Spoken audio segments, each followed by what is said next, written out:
Hey all you cats and chicks out there, welcome back to Control Players Unite. I am your host, Dr. Red. Today we are presenting on what it means to say a deck is good or bad. First, we will go over the three main ideas that comprise the concept of a good deck. Then, we will use those ideas to break down the types of good and bad decks. Next, we will briefly touch on some other considerations for a good or bad deck. And finally, we will summarize the presentation with a conclusion.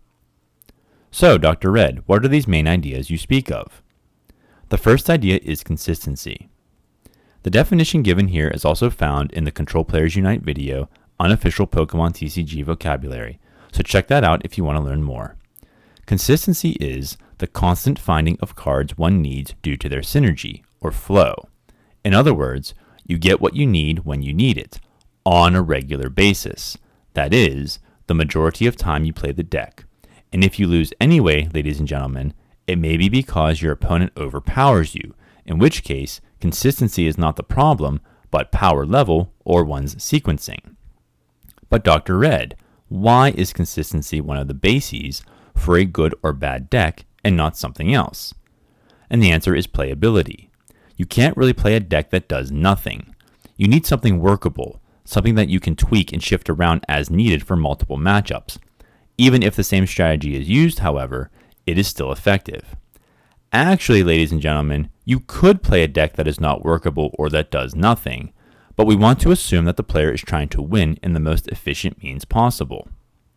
Wait a minute, Dr. Red, efficiency? Why efficiency as a basis for playability and not something else? If something is efficient, that means it is done quickly and easily. In TCGs, an efficient deck is one that sets up the most desirable board state on its side of the table in the shortest amount of time. You can get where you want to be more methodically in order to ensure victory as much as possible.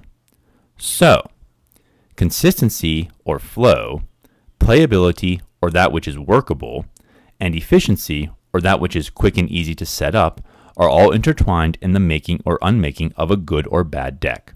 We call this concept circularity because, like the circle of life, it feeds into itself. Thus, if a deck is circular, it is good. If a deck is not circular, it is bad. But we can go further, as there are different categories of good and bad in TCGs. Good and bad decks are broken down into casual and competitive, giving us 4 deck categories in total.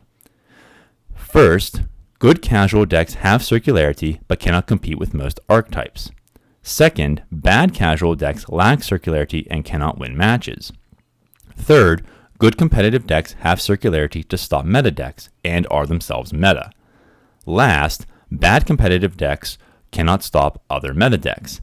It's also questionable, ladies and gentlemen, that this category is really a thing because if it cannot compete, it would slide into being casual anyway. Rogue decks are good competitive, so check out the video I did on those.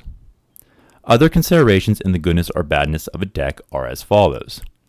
Players assert decks are good or bad based on personal preference. They like the actual Pokemon on the card itself, they like the style of play, or the mechanics involved in the play, such as the Lost Zone mechanic.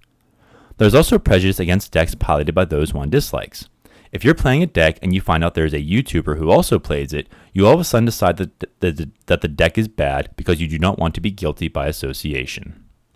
So to conclude, decks are considered good or bad based on 3 concepts: consistency, playability, and efficiency, which we call circularity. Decks have 4 subcategories: good for casual and competitive, and bad, casual and competitive. Thank you for watching, ladies and gentlemen. What did I miss? Where am I wrong? Please leave a comment, take care of yourselves, and may God hold you in the palm of his hand.